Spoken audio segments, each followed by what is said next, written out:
Praise the lord. प्रभु यीशु मसीह का धन्यवाद हो। आज हम परमेश्वर के वचन से सीखेंगे कि परमेश्वर के पास जो बंदा रहना चाहता है उसके अंदर कौन कौन सी बातें होनी चाहिए। बाइबल से सीखेंगे जी, हम भजन संहिता से सीखेंगे कि भजन संहिता 15 हम उसके ऊपर बातचीत करेंगे। ये वचन क्या कह रहा है कि हे परमेश्वर, तेरे तंबू में कौन रहेगा और तेरे पवित्र पर्वत पर कौन बसने पाएगा। ये वचन हमें क्या कह रहा है कि परमेश्वर के पवित्र पर्वत पर कौन से लोग बसने पाएंगे, उनमें क्या क्या चीजें होनी चाहिए, वो हम आगे पढ़ेंगे। वो दूसरा है, वह जो खराई से चलता और धर्म के काम करता है और हृदय से सच बोलता है। इस वचन को ऊपर हम मनन करेंगे कि पहली उसके अंदर क्या कंडीशन है। वो बंदा खरा है जी, खराई से चलने वाला है, धर्म के काम करता है। धर्म के काम मतलब वचन के आधार के ऊपर, वचन के आधार के ऊपर चलता है, वचन के आधार के ऊपर उसका जीवन चलता है। वही बंदा परमेश्वर के पवित्र पर्वत पर रहने पाएगा, यानी कि परमेश्वर के निकट रहने की ये कंडीशंस हैं। और क्या है, हृदय से सच बोलता है, यानी सच बोलना है, चाहे कुछ हो जाए, झूठ नहीं बोलना। परमेश्वर से मदद मांग रही है। देखो, जब हम प्रभु यीशु को नहीं जानते थे तब हम झूठ बोलते थे, कोई दिक्कत नहीं थी, हमें पता नहीं था, हम झूठ बोलते थे। लेकिन जैसे ही जब हमने प्रभु को जाना, प्रभु के वचनों को पढ़ना शुरू किया, प्रभु में हम बढ़ने लगे, तो हमें सच बोलना शुरू करना है। सच्चे लोगों को परमेश्वर बहुत पसंद करता है, क्योंकि हमारा परमेश्वर सच्चा परमेश्वर है। तो वो किन्हें पसंद करता है? जो हृदय से सच बोलते हैं। अगर आपको ये प्रॉब्लम है कि सच नहीं बोला जाता, तो आप प्रार्थना करो, प्रभु से मदद मांगो। प्रार्थना में बहुत बड़ी ताकत है। आप प्रार्थना करोगे, आप प्रभु के आगे ये प्रार्थना कर सकते हो, प्रभु मेरे से नहीं हो पाता, आप मेरी मदद करो, आप मुझे ताकत दो। प्रभु आपको ताकत देंगे। धीरे धीरे धीरे धीरे धीरे धीरे परमेश्वर आपके अंदर ये चीज ऐड कर देंगे और आपको सच बोलने की आदत पड़ जाएगी। तो वचन क्या कह रहा है कि हृदय से सच बोलना है। तो इस आदत को अपने अंदर डेवलप कीजिए, सच बोलना शुरू कीजिए। उसके बाद क्या लिखा है? जो अपनी जीभ से निंदा नहीं करता। देखो, हमारे ना जो जीभ है, ये हमारे शरीर का सबसे महत्वपूर्ण पार्ट है।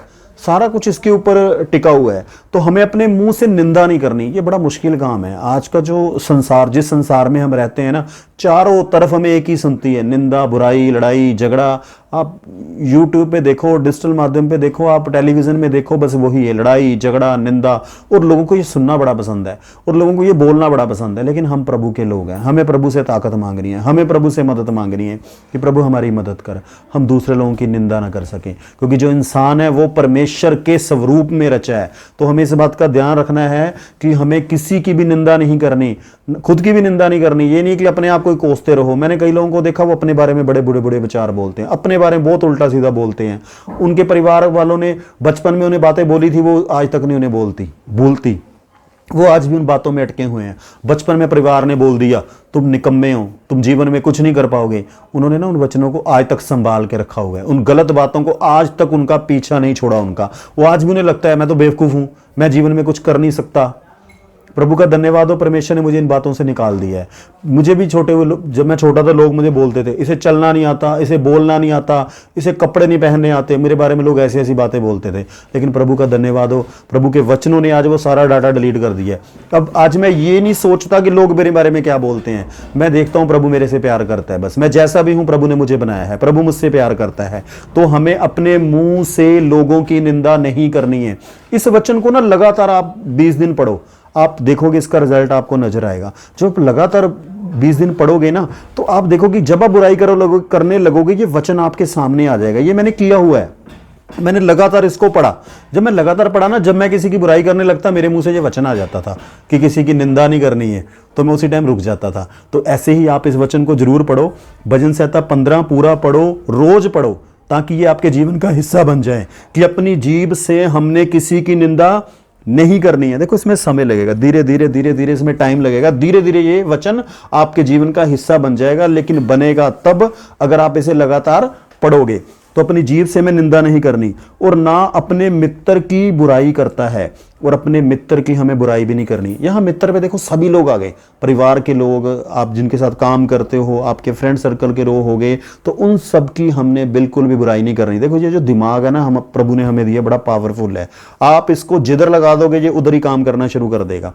अगर इसको आपने बुराई करने की आदत डाल दी तो ये बुराई ही करता रहेगा। अगर इसको आपने काम पे लगा दिया कि लोगों में देखो अच्छी अच्छी चीजें क्या हैं, तो इसका ध्यान उधर लगेगा, ये लोगों में अच्छी अच्छी चीजें देखेगा कि इनमें अच्छी अच्छी चीजें क्या हैं। तो इसी तरह से हमने ध्यान रखना है कि हमें अपने दिमाग को किस तरफ लगाना है। लोग देखो बुराई तो बड़ी पड़ी है, अगर प्रभु ने हमें चुन लिया, हम कैसे थे, बुरे थे, अच्छे थे, उसने हमें गले से लगा लिया।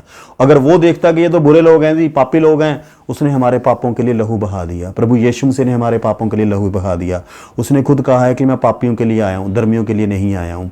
तो उसने हमें जैसे भी थे उसने हमें एक्सेप्ट किया, उसने हमारे ऊपर दोष नहीं लगाया, और उसने इंतजार किया, और उसने हमें अपना पवित्र आत्मा दिया कि मेरा आत्मा इनके साथ रहेगा, और धीरे धीरे धीरे धीरे ये लोग बदलते जाएंगे। तो आपने क्या करना है, किसी की भी बुराई नहीं करनी, इसकी आदत डालनी है। एक ना ऐसे लोगों की संगति मत करो जो एक दूसरे की बुराई करते हैं। अगर आप उनके साथ रहोगे तो ये आदत नहीं छूटने वाली।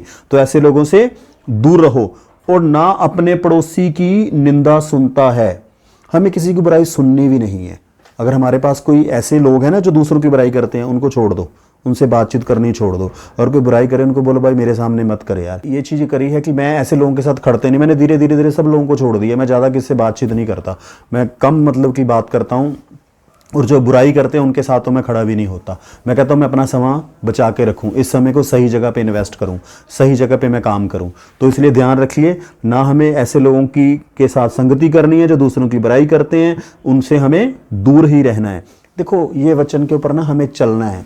परमेश्वर किन लोगों को पसंद करता है, जो वचनों के ऊपर चलते हैं।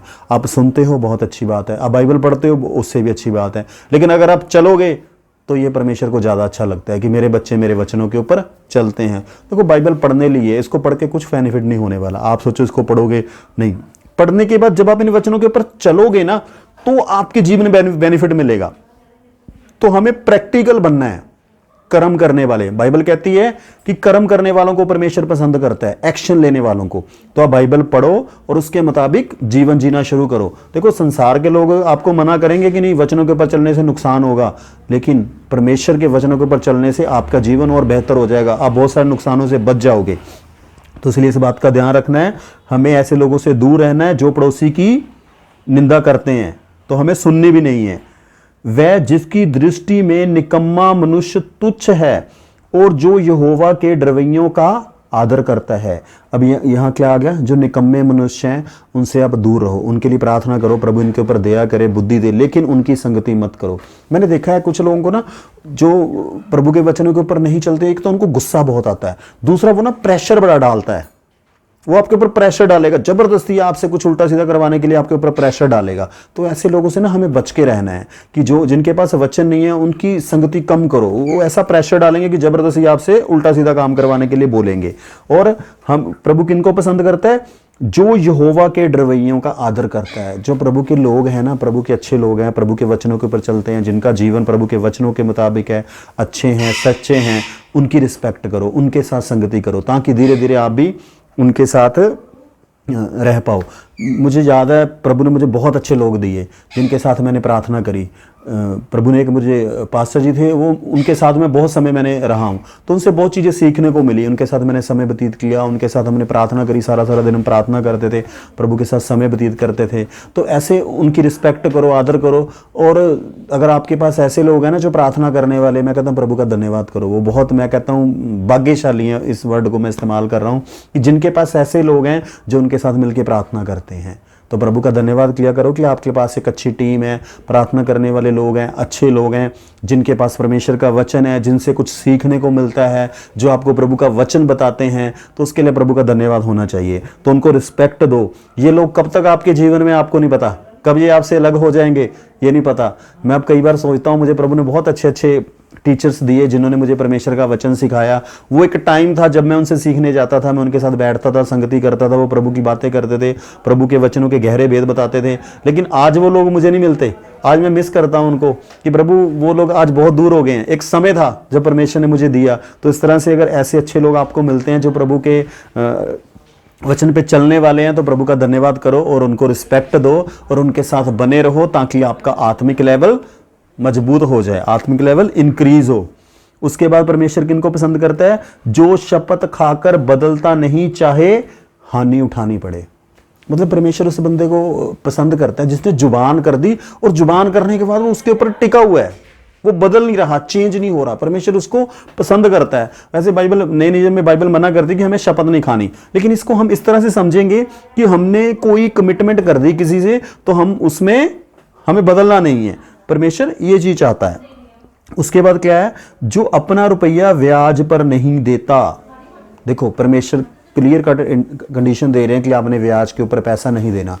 देखो ब्याज कौन सा, ब्याज भी हमें समझना पड़ेगा कि 5% महीने का, 10% महीने का, ये वाला गलत है, परमेश्वर इसको पसंद नहीं करता। तो हमें ध्यान रखना है कि हमें ब्याज वाले काम पे तो जाना ही नहीं है। देखो एफडी कराने में कोई प्रॉब्लम नहीं है, वो गवर्नमेंट का सिस्टम है, उसका तो 7-8% साल का मिलता है, ठीक है, वो गवर्नमेंट का कानून बना हुआ है, तो वो कोई प्रॉब्लम नहीं अगर आपने एफडी करवा ली। लेकिन जो 10% पर मंथ वाला ब्याज है वो सिस्टम सही नहीं है। तो आपने इस काम से बच के रहना है, आपने इस चक्कर में पड़ना ही नहीं है। देखो 10% ब्याज पे दोगे, पैसा वापस आने की संभावना नहीं है, बाद में लड़ाई झगड़े वाला काम है, तो इसलिए आप इससे दूर ही रहो। इन चक्करों में हमें नहीं पड़ना है, क्योंकि परमेश्वर का वचन कह रहा है कि हमें अपना रुपया ब्याज के ऊपर नहीं देना, कि ज्यादा बड़ी ब्याज के अमाउंट के ऊपर हमें पैसे नहीं देने। और निर्दोष की हानि करने के लिए घूस नहीं लेता है, और हमें कभी भी किसी निर्दोष की हानि नहीं करनी है। पैसे लेके हमें कभी किसी का नुकसान नहीं करना, इस बात का हमें ध्यान रखना है। देखो ईमानदार बनना है, हमें ईमानदारी से चलना है, कभी किसी का नुकसान ना हो। एक चीज आपको एक लाइन और बताता हूं कि हमें इतने समझदार बनना है, हमें दूसरों का नुकसान करना नहीं है और अपना होने नहीं देना।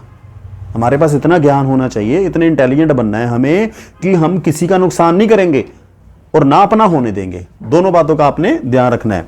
आगे क्या लिखा है, जो कोई ऐसी चाल चलता है वह कभी ना डगमगाएगा। मतलब जो इन बातों के ऊपर चलेगा, इन बातों को अपने जीवन में लागू करेगा कि उसको जीवन में नुकसान नहीं उठाना पड़ेगा। तो इन वचनों को आप अपने जीवन में लागू कीजिए। आप खुद भी भजन संहिता 15 पढ़िए, लगातार 20 दिन पढ़िए, इन वचनों के मुताबिक आप जीवन जीना शुरू करिए। प्रभु आपको बहुत आशीष दे। प्रभु आपने ये मैसेज सुना, सबको प्रेज द लॉर्ड।